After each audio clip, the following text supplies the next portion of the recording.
গ্রামের কাছাকাছি এক জঙ্গলে এক চালাক শিয়াল বাস করত। আমরা জানি শিয়াল খুব চালাক হয়। দিনের বেলা সে গর্তের ভেতর লুকিয়ে থাকতো, আর রাত হলে তার খেলা শুরু হতো। গ্রামের মধ্যে ঢুকে গৃহপালিত পশু, হাঁস, মুরগি এগুলো চুরি করে নিয়ে সে পালিয়ে যেত।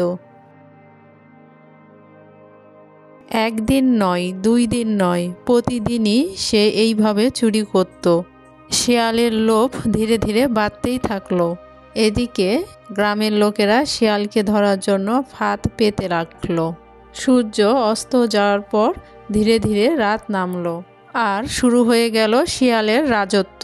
প্রতিদিনের মতো সে আজও চুরি করার জন্য রওনা দিল।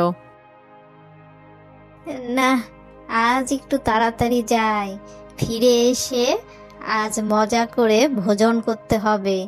এই বলে সে আরও তাড়াতাড়ি হাঁটতে থাকলো।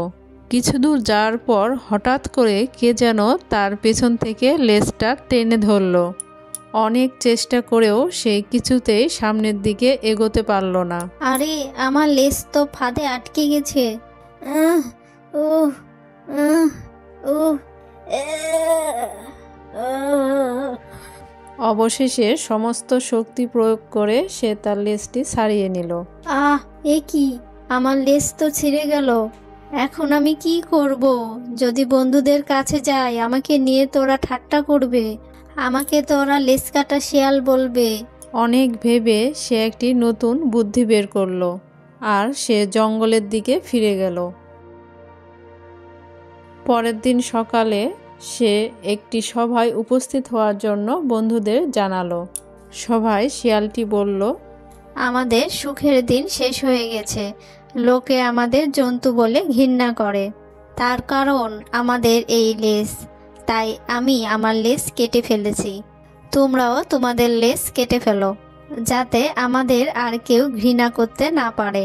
গাছের নিচের এক বুড়ো শিয়াল তার এইসব কথা শুনছিল। এইসব কথা শুনে সে লেজ কাটা শিয়ালকে বলল, বন্ধু, আমি জানি তুমি খুব বুদ্ধিমান। আমরা সবাই হলাম জন্তু, আর আমাদের বসবাস এই জঙ্গলে। জঙ্গলে পশুদের লেজগুলো একমাত্র সৌন্দর্যের প্রতীক। তুমি দুর্ঘটনার কারণে লেজ হারিয়ে আমাদের বোকা বানাতে এসেছো। আমি কিছুতেই এটা হতে দিব না। পুরো লেজ তোমার শরীরের সাথে জুড়ে দাও, আর তা না হলে তোমাকে জঙ্গল থেকে আমরা তাড়িয়ে দেব। এই কথা শুনে শিয়াল কিংকর্তব্য বিমূঢ় হয়ে সেখান থেকে চলে গেল।